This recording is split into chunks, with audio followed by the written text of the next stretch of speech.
Why you forget what you just studied and how to fix it.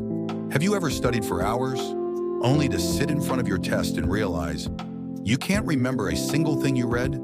It's frustrating, and it happens to almost everyone. But why does the brain forget so quickly? And how can you actually make knowledge stick? Today, let's uncover the science of memory and the best tips to remember what you study. Your brain is not like a computer. It doesn't save every detail you see or hear. Instead, the brain decides what's important and throws away the rest. That's why if you just read something without focus, your brain treats it like background noise. Scientists discovered something called the forgetting curve. It shows that we forget up to 70% of new information within 24 hours if we don't review it. That's why cramming the night before rarely works.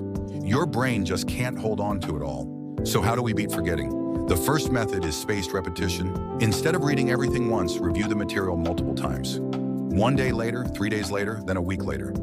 Each review strengthens the memory until it sticks long term. Next is active recall. Instead of just rereading notes, test yourself. Close the book and try to explain the idea out loud, or write it from memory.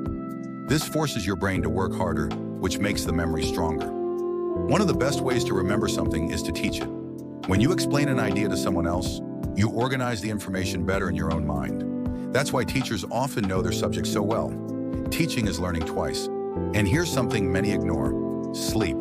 Your brain processes and stores memories while you sleep. So pulling an all-nighter actually makes you remember less. Short breaks while studying also keep your brain fresh. So the reason you forget what you study isn't because you're bad at learning, it's because your brain needs the right method. Use spaced repetition, active recall, teaching, and good sleep, and you'll be amazed at how much more you remember. Now I want to hear from you. Which of these tips will you try first? Comment below. Your answer might inspire someone else to study smarter too. And if you found this helpful, don't forget to subscribe for more Have You Ever Wondered tips and explanations.